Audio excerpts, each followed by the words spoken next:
Right. Now we are going to start the dilution. We are going to start what? Dilution. What do you mean by dilution? If you have a strong solution like A, you have a strong solution, you calculate the molarity, but you think it is very strong. You want to make it light. You want to make it light. What will you do? You add some water, some solvent. You add the other solvent to make it light, is it? Okay. According to our procedure in the lab manual, we go to procedure step 6 and 7. Step 6 is telling, from the solution A you have prepared, take Hamsin 50 milliliter and transfer it to the B, the volumetric flask. So I just open this one, both of them. I will use a pipette. You can see this is the pipette 50 milliliter one. And this is the pipette filler. This is pipette filler. You know, be careful when you operate it. Some students, they try to hold it here down and try to fix it like this. This is wrong. Because it can break here. It can come to your hand. So always try to catch it very close to the mark and then fix it. Okay. Then we consider the equipments are clean. So we'll just immerse the tip of the pipette inside the solution A. And can you see here, there are two buttons, the long one and the wheel. So we rotate the wheel like this, and the solution is now drawn into the pipette. Can you see here inside? Yes. It's coming. So it has come to the top. So, but it's not enough. I want to take it more, is it?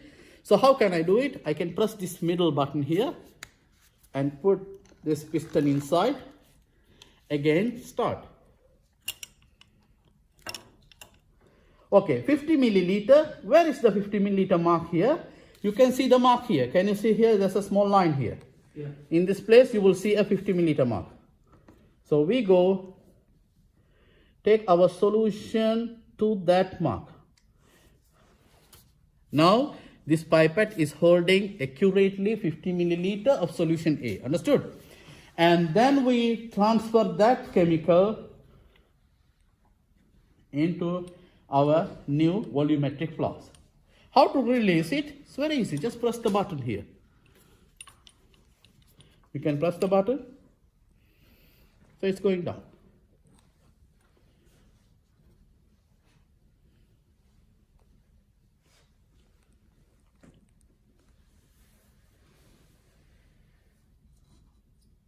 Okay.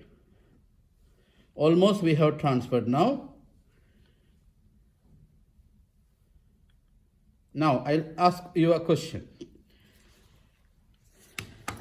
I know the solution A, this one, I know the molarity because we calculate. What about the molarity of solution B now? Is it the same or different? Is it the same or different? Same. What do you mean by molarity? The strength. Like you prepare a coffee, you take some coffee to the other one. What about the taste? Will it be different? No, it's the same. It's clear. Okay. Now what you do is, for this B, you are going to add water. You're going to add what? Water. What will happen if I add water to? The solution B will become now light. It will become light. That is called dilution. That is called what? Dilution. So, before I start dilution, I have what? 50 milliliter of solution A here. Understood? Before starting the dilution. And the molarity of the solution is same like A. Same like A. Other gobble. Now what I do, I'm going to add water. I'm making the dilution. Because I'm adding extra water, the solvent, you see the solution is now getting light. It is becoming diluted. The molarity decreases now. If it is your coffee, the taste of your coffee will decrease. It will become light coffee, is it? Okay, fine. Now this way I cannot really go. I will go up to this point, and then how will I bring it to the mark? Same procedure. Bring it up to your eye level and see the line here, and slowly add the solution, the solvent. Okay, now I have prepared solution B, Jadid solution, is it? What do you think about the molarity of Jadid solution? Is it more or less? Will it be strong or light? Light. That means the molarity has gone down. It is now decreased. So if you know the molarity of A, and if you calculate the molarity of the B, you will find the molarity of the B will be less than the A. Understood? Now, how can I calculate the Jadid molarity? This one already we did it. But this one, because we add water, diluted, we should know how to calculate the molarity of solution B. For that we are going to use dilution law. For that we are going to use what?